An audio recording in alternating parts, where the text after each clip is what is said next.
की राजधानी नई दिल्ली में आज स्वेरोस नेटवर्क का नॉर्थ इंडिया चैप्टर के जरिए एक बड़ा अधिवेशन हुई।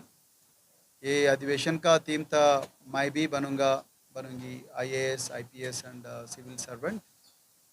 इसमें उत्तर भारत के कई राज्यों से, उत्तर प्रदेश, बिहार, गुजरात, वेस्ट बंगाल, उत्तराखंड, झारखंड और Madhya Pradesh, Rajasthan, Haryana, Punjab and Jammu and Kashmir and Gujarat से सभी राज्यों और नई दिल्ली से सभी छात्रों, करीबन 2000 से ज़्यादा छात्र इधर आ गए।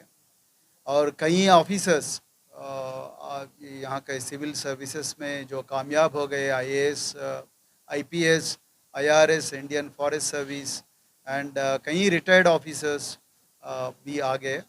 तो वो लोग अपना अपना ज़िंदगी का सफ़र बताए और अपना प्रिपरेशन में अपना अनुभव बताए, क्योंकि गांव में बच्चों को कोई ज़्यादा मार्गदर्शन नहीं मिलती है और सिविल सर्विसेज का एग्ज़ाम बोले तो कई लोग के अंदर दिल में डर पैदा होती है। तो इस चीज़ों को मद्देनज़र में रखते हुए लोगों का क्षमता बढ़ाने के लिए और उसका कॉन्फिडेंस बढ़ाने के लिए और मार्गदर्शन देने के लिए आज पहली बार उत्तर भारत में स्वेरो नेटवर्क का अधिवेशन हुई और उसमें बहुत बड़ा भूमिका निभाया श्री मान्य जसवंत सिंह जी ने। ये हमारा नॉर्थ इंडिया का कोऑर्डिनेटर है, उसका साथी मनोज भी यहाँ पे है दिल्ली से। तो स्वेरोस नेटवर्क 4 चीज़ों पे काम करती है। एक तो शिक्षा, दूसरी चीज़ स्वास्थ्य, तीसरा चीज़ स्वावलंबन यानी कि सेल्फ रिलायंस और चौथा स्वाभिमान।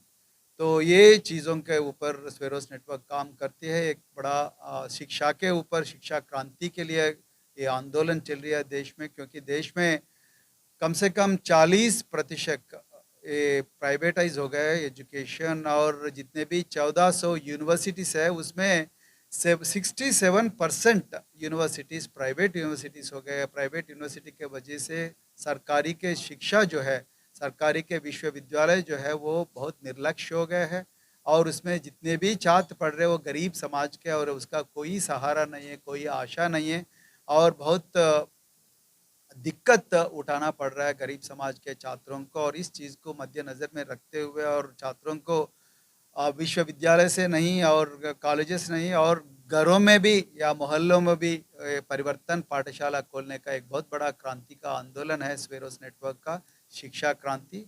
और शिक्षा क्रांति का उद्घाटन 10 साल पहले दक्षिण भारत में हुआ था। दक्षिण भारत में 10 लाख बच्चों का अच्छा अंग्रेजी माध्यम में शिक्षा हुई और उसमें से कई हज़ारों लोग डॉक्टर्स बन गए, 10,000 20,000 से ज़्यादा इंजीनियर्स बन गए, कई पायलट्स भी बन गए, कई सिविल सर्वेंट्स भी बन गए और स्पोर्ट्स पर्सन्स भी बन गए। वही क्रांति दक्षिण उत्तर भारत में भी और ज़्यादा जोर से आना करके हमने आज दिल्ली में अधिवेशन किए और उसमें जितने भी अतिथिगण ऑफिसर्स आए वो लोग अपना अपना ज़िंदगी की कहानी बताए, उससे अपना स्टूडेंट्स बहुत प्रभावित हो गए। और आने वाले दिनों में हर जिला में ये उत्तर भारत में हर जिला में स्वेरोस नेटवर्क का ऑफिस खोलेंगे और उसके ज़रिए कई जितने भी समाज से थोड़ा बहुत धनी लोग हैं वो लोगों से एक एक पैसा का कंट्रीब्यूशन लेके गरीब छात्रों को मार्गदर्शन देने के लिए ऐसे अधिवेशन हर जिला में करेंगे और उससे कई स्टूडेंट्स प्रभावित हो जाएंगे, उसके कोचिंग मटेरियल दे देंगे और उसका मार्गदर्शन भी दे देंगे। उसका जो भी रिक्वायरमेंट है वो रिक्वायरमेंट हम सामाजिक कल्याण के रूप में हम करने के लिए कोशिश करेंगे। आज हम बहुत खुश है स्वेरोस नेटवर्क नॉर्थन इंडिया में पहला चैप्टर और पहला अधिवेशन की है और बहुत बड़ा सक्सेसफुल हो गया। मैं अभी मेरे साथी एक सवाल अभी आप ही से है। सवाल ये है कि जो आप कह रहे हैं कि केवल टू सोसाइटी के जी माध्यम जी से जी आपके संगठन को, जैसे आपने तेलंगाना यहाँ पर भी वैसे करें। जी सरकार के सामने कोई प्लान आप लेकर के जाएंगे, सरकार से कहेंगे कि जो SC/ST वेलफेयर का पैसा होता है उसका कुछ हिस्सा इधर भी आपके प्लान के तहत खर्च किया जाएगा? जरूर जाएंगे। सरकार के पैसा जो है वो लोगों का पैसा है जो टैक्सेस इम्पोज करके सरकार अपना बजट को कलेक्ट करती है और बजट को स्पेंड भी करती है। और सरकार के पास जरूर ये प्लान लेके जाएंगे जहाँ जहाँ स्कूल्स में सुविधा नहीं है वो सुविधा सुधारने के लिए, और जहाँ जहाँ स्कूल्स पाठशाला नहीं है, विश्वविद्यालय में हॉस्टल्स ठीक से नहीं है, जहाँ जहाँ कोचिंग मटेरियल नहीं है, जहाँ जहाँ मार्गदर्शन है उसके लिए सरकार पैसे खर्च करना पड़ता है, मगर सरकार में पैसे खर्च करने के लिए ज़्यादा प्लान नहीं होता है। वो प्लान हम दे देंगे, सरकार को सुझाव देंगे और सरकार को हमारा अनुभव सरकार से शेयर करेंगे।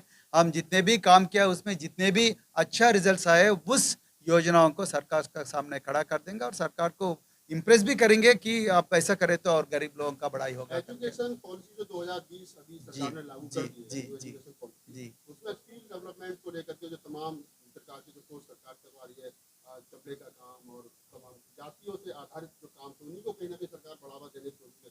इस बारे में क्या आपका मैं आप इससे पहले भी ये सवाल मेरे से पूछा है और फिर बार वही सवाल पूछ रहे। मैं पहले ही बोला हूँ, जो खेती बाड़ी कर रहे हो हमेशा खेती बाड़ी से ही वो जो रोजी लेना करके कहीं नहीं लिखा है। जो सफाई कर्मचारी काम करता है वो सफाई कर्मचारी का काम से जिंदगी भर पीढ़ियों के बाद पीढ़ी के बाद पीढ़ी ऐसे ही वही काम करते रहना कर कहीं नहीं लिखा है।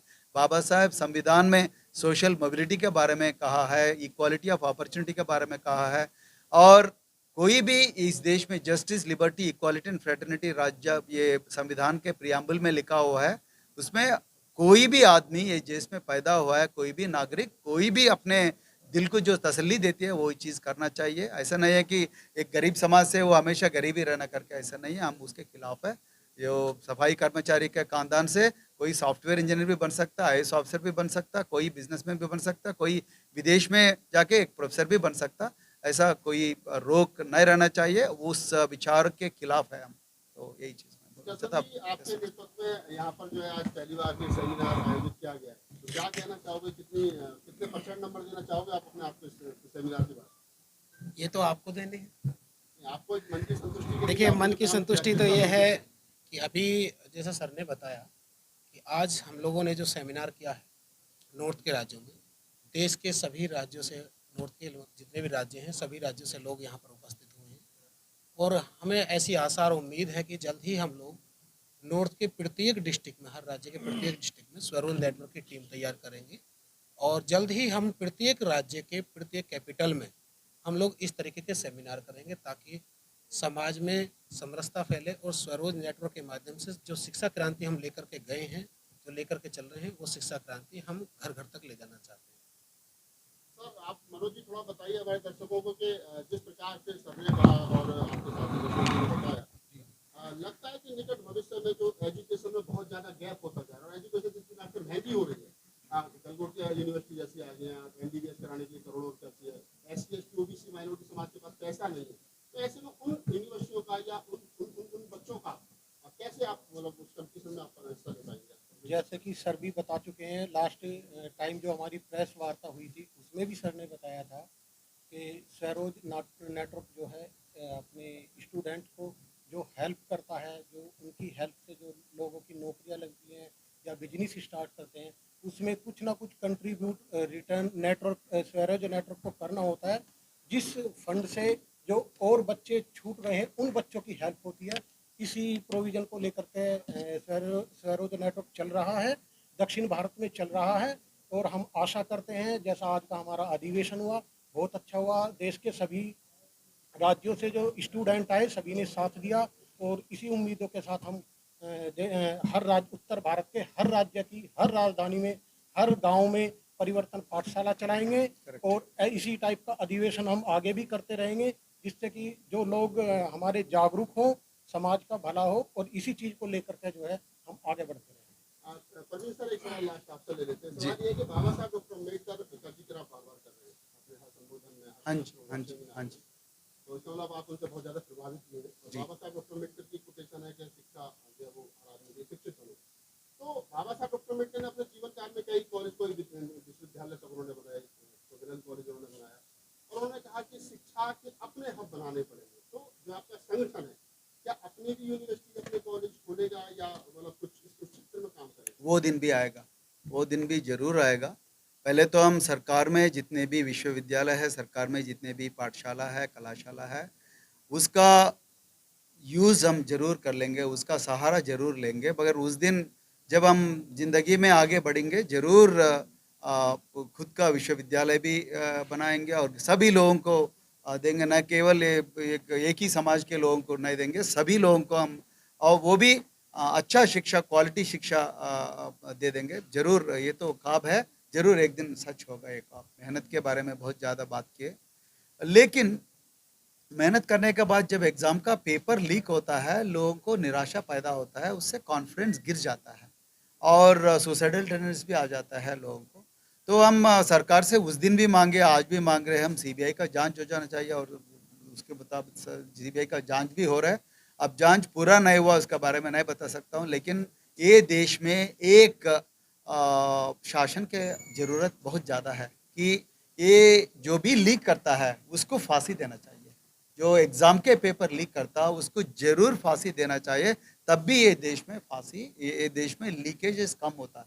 अदरवाइज बार बार लीक होते हैं, हर राज्य में पेपर लीक हो रहा है। एक पुलिस रिक्रूटमेंट में लीक होता है, एक यूजीसी नेट का लीक होता है, एक इंजीनियर का पेपर का लीक होता है। लीक का कोई अंत नहीं दिख रहा है।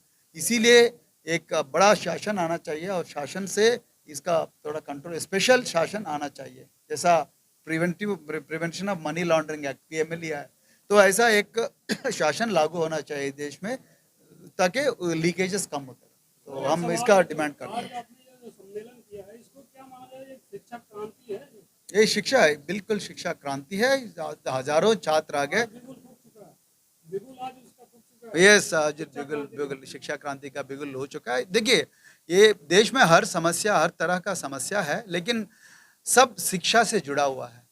जब तक आप शिक्षित नहीं हैं तब तक आप दुनिया को समझ नहीं पाएंगे। तो इसीलिए शिक्षित बनना बहुत ज़रूरी है। और हम ऑर्डिनरी शिक्षा के बारे में बात नहीं कर रहे, हम एक नान्यता का शिक्षा, एक क्वालिटी एजुकेशन, और सरकार के एजुकेशन के अलावा खुद भी एक शिक्षित बनना, वही क्रांति। इसीलिए हम कह रहे हैं कि हम सिर्फ सरकार के ऊपर ही डिपेंड नहीं होते, हम खुद के समाज और समाज में जितने भी शिक्षित है, समाज में जितने भी कामयाब है, वो लोग आज जैसा कई लोग आके मार्गदर्शन किए, वही लोग, वैसे जो लोग मोहल्ले में जाके, गाँवों में जाके, देहातों में जाके, शहरों में जाके गरीब लोगों को मार्गदर्शन करेंगे, वो उसको कहते हैं क्रांति। तो ये क्रांति से बहुत ज़्यादा समाज के रूप बदलेगा और ज़रूर ये समाज खुद का जंजीरों को तोड़ के आगे बढ़ेगी खुद की शक्ति से।